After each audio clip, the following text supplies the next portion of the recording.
आख़िरी ऐं full and final माना टिप त ई आहे। अगरि इन्हनि टिनि टिपनि में तुंहिंजो कमु न थियो पोइ तूं इंसान जी न पर कंहिं कुते जी औलाद आहे। छो त पोइ तोते कंहिं इंसान जो चकर न हलंदो, पोइ वञी तूं तावीज़ बावीज़ कराए। छो त असांजो माना वस जेतिरो हो तोखे ॿुधायोसीं। ऐं टीं ख़ासि हूंदी आहे मेन पावर। जॾहिं छोरी तोसां सेट थी वञे वरी तोखां माना उहा ब्रेकअप न करणु चाहे। I don't need the fucking breakup. Breakup तोसां माना न करणु चाहे त तूं हुनखे मेन पावर ॾेखार पंहिंजो। मेन पावर हूंदो आहे टटे में।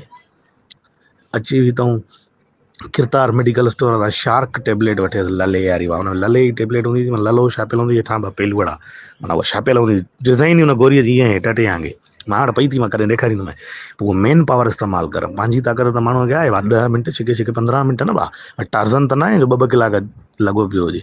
पर हिन सां वरी तूं माना मुनो कलाक माना लॻो पियो हूंदो ॾे ऐं ॾे सभु पोज़ीशन वणे 69 39 29 28 फुल बुक वणेसि सम्झई न। पोइ इहा टेबलेट खाई उहा हूंदी आहे मेन पावर। उन में अगरि तूं छोरीअ खे ठारे वई न ज़िंदगी भर तोखां परे न वेंदी। फर्द ई चैलेंज सही इहो मां पने ते लिखी ॾियण खां तोखे तयारु आहियां।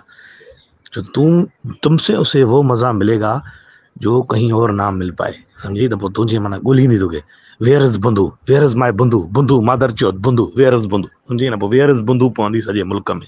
इहो ॿुधाए छॾियईं। इहो हूंदी मेन पावर।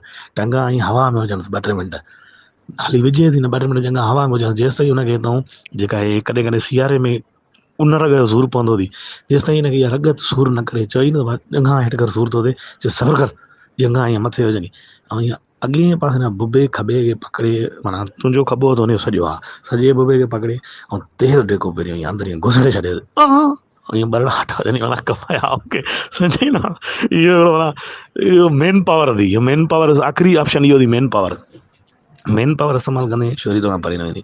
पोइ बसि ईअं लॻो पियो हुजे टहप चिक वरी 2-3 मिंट हीअं हणेसि वरी डॉगी स्टाइल हणेसि वरी मथां विहारे इहो सेक्शन पोज़ीशन हणेसि वरी माना पोज़ीशन सभु हणेसि कुझु न छॾेसि सम्झी न। पोइ बसि ॾे ऐं अगरि जे प्योर थी थो आहे साफ़ थी थो आहे कंहिंजो लन न आहे लॻल सील्ड आहे पोइ ॾाढो हुनखे तूं माना हिकिड़ो ईअं ख़ूबसूरत कपिड़े सां साफ़ करे ऐं चटणु शुरू कर। इन में तुंहिंजी माना हिकिड़ी माना हो थींदी माना कुता पावर ज़ाहिर थींदी।